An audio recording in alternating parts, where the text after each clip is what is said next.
My name is Harold, and I'm 81 years old. I need to tell you something that's going to make you uncomfortable. Because if you're anything like I was, you're living someone else's life right now, and you don't even know it. I spent 55 years of my life chasing a dream that was never mine. I became a doctor, not because I wanted to, but because my father wanted me to. And by the time I realized the truth, I was 70 years old, retired, and completely empty inside. I had the career, the respect, the money, but I never had the one thing that actually matters. I never had a life that felt like mine. Let me take you back to 1961. I was 17 years old, sitting at our kitchen table in Cleveland.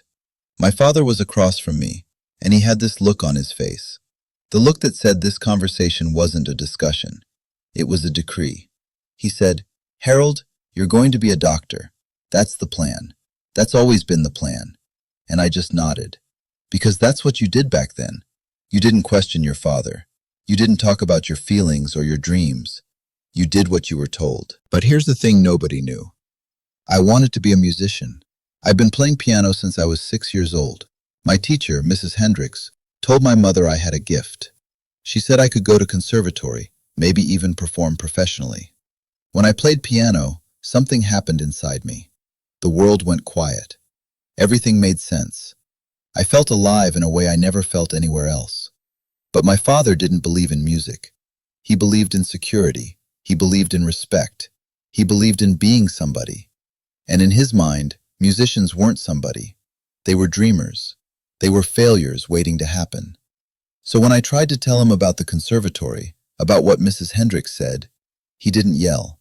He just looked at me with this cold disappointment and said, "Harold, I didn't sacrifice everything to bring this family to America so my son could play piano in some bar. You're going to be a doctor. End of discussion." And that was the end. I never brought it up again. I packed away my dream like it was a childhood toy I'd outgrown. I told myself it was the mature thing to do, the responsible thing. I told myself my father knew best. In 1962, I started pre-med at Ohio State. I was good at science, good at memorizing, good at doing what I was told. But I wasn't passionate. I'd walk past the music building sometimes and hear students practicing, piano sonatas floating through the windows, and something inside me would ache. But I'd keep walking. I'd tell myself I made the right choice. Medical school was brutal. 4 years of 18-hour days. 4 years of exhaustion and stress and wondering if I could keep going. My classmates, they had this fire in their eyes. They wanted to save lives. They wanted to make a difference. I just wanted to make my father proud. That was my fuel. Not passion, not purpose, just the desperate need for my father's approval. In 1970, I became Dr. Harold Weinstein. I was 26 years old. My father came to my graduation. He shook my hand and said, "I'm proud of you, son." And for about 30 seconds, I felt like it was all worth it. Then the feeling faded. And I realized I'd been chasing those 30 seconds my entire life. I specialized in cardiology. Ironic, isn't it? I spent 40 years fixing other people's hearts, while my own was slowly breaking. I was good at my job. Very good. I saved lives. I built a reputation. Patients trusted me. Colleagues respected me. I had everything my father wanted me to have. But every night, I'd come home to my apartment, and there it was. The piano I'd bought in 1975, a beautiful Steinway. I told myself I bought it to relax, to unwind after long shifts. But the truth is, I bought it because I couldn't let go. I'd sit down and play for hours. Chopin, Debussy, Beethoven. And in those moments, I'd feel something I never felt at the hospital. I'd feel like myself. My wife, Eleanor, she noticed. She'd stand in the doorway sometimes and watch me play. One night she said, "Harold, I've never seen you as happy as when you're at that piano. Why didn't you become a musician?" And I gave her the answer I'd been telling myself for 20 years. Because it wasn't practical. Because my father needed me to be a doctor. Because this was the right choice. But even as I said it, I knew it was a lie. The right choice for whom? Not for me. Never for me.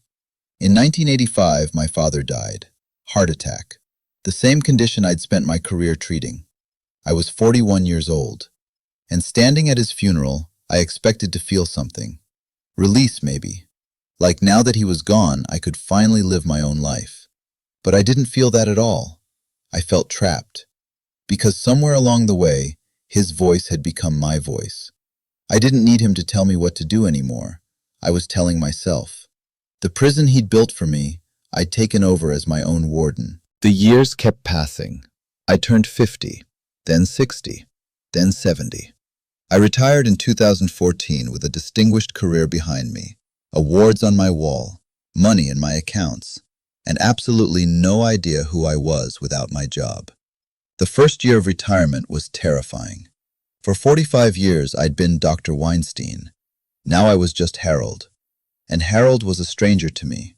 I didn't know what Harold liked, what Harold wanted, what made Harold happy. I'd spent so long being what everyone else needed me to be that I'd forgotten who I actually was. One morning, about 6 months after I retired, I sat down at my piano. I started playing a piece I hadn't played in decades, Chopin's Nocturne in E-flat major. And halfway through, I just stopped. My hands were shaking. Not because I'd forgotten the notes, because I suddenly understood what I'd done. I was 70 years old. I had maybe 10, maybe 15 years left if I was lucky, and I'd spent 55 of those years living someone else's dream. I'd given up the one thing that made me feel alive because my father told me to, and my father had been dead for 30 years. I sat at that piano and I wept. I wept for the 17-year-old boy who was too scared to stand up for himself. I wept for all the music I never made. I wept for the life I never lived. I wept for half a century of doing everything right and still ending up empty. Here's what I need you to understand. I wasn't a bad doctor. I helped people. I saved lives. I made a difference. But none of that changes the fundamental truth. It wasn't my dream. And living someone else's dream, no matter how noble, will eventually hollow you out. You can succeed by every external measure and still feel like a failure inside. Because success without authenticity is just a fancy form of slavery. After that morning at the piano, something shifted in me. I was 70 years old, and I decided it wasn't too late. I started taking lessons again. My teacher was 35 years younger than me. She'd give me assignments, and I'd practice for hours like I was preparing for a recital. My arthritis made some passages difficult. My fingers weren't as fast as they used to be, but I didn't care. For the first time in decades, I was doing something because I wanted to. Not because someone expected it. Not because it was practical. Just because it made me happy. At 72, I performed in a small recital at a community center. Nothing grand. Maybe 40 people in the audience. Mostly other seniors. I played 3 pieces, Chopin, Debussy, and a jazz improvisation I'd been working on. When I finished, people clapped, and I felt something I hadn't felt since I was 17 years old. I felt like myself. Now I'm 81. I play piano every single day. I've performed at nursing homes, community centers, even a few small concert halls. I'm not famous. I'm not making money. By my father's standards, I'm probably a failure. But I'm happier now than I was at 40, or 50, or 60, because I'm finally living my own life. But here's the heartbreaking part. I can never get those 55 years back. I can never know what would have happened if I'd stood up to my father, if I'd gone to conservatory, if I'd chased my own dream instead of his. Maybe I would have failed. Maybe I would have ended up playing piano in bars like he feared. But at least I would have been me. At least I would have tried. I see young people today, and so many of them are making the same mistake I made. They're becoming lawyers because their parents are lawyers. They're going to business school because that's what successful people do. They're choosing stable careers over passionate pursuits because they're afraid. Afraid of disappointing their families, afraid of being judged, afraid of failing. And I want to grab them by the shoulders and say, stop, before it's too late. Stop living someone else's life. Your parents love you. I know they do. My father loved me.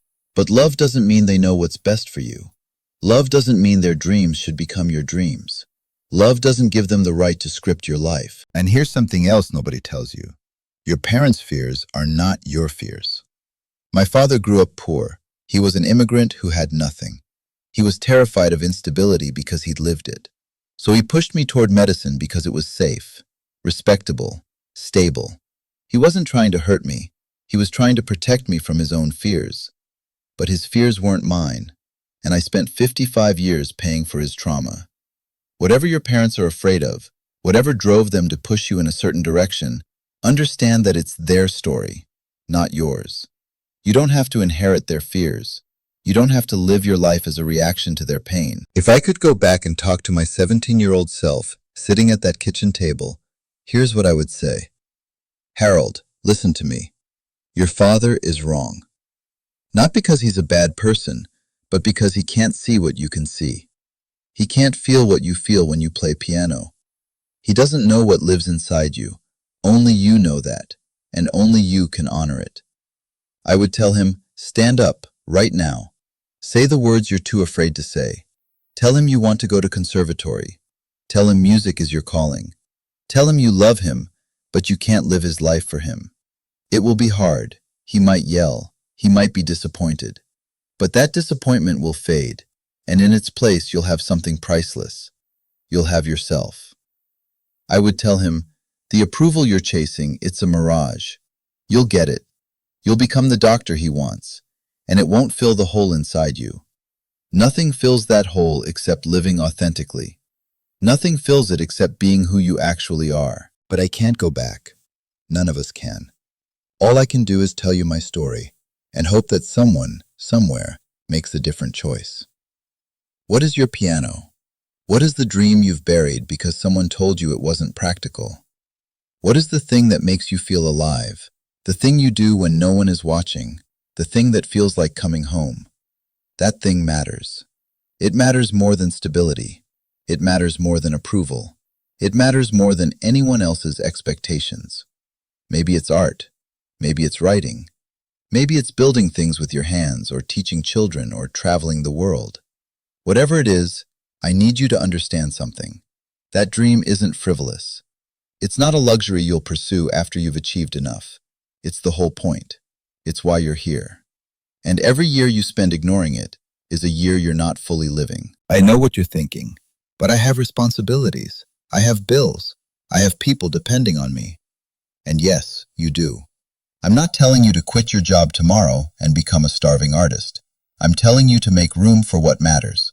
An hour a day, a weekend a month, something. Because the dream you keep postponing, it's dying a little bit every day you ignore it. And one day you'll wake up at 70 and realize it's almost too late. I saved lives for 45 years.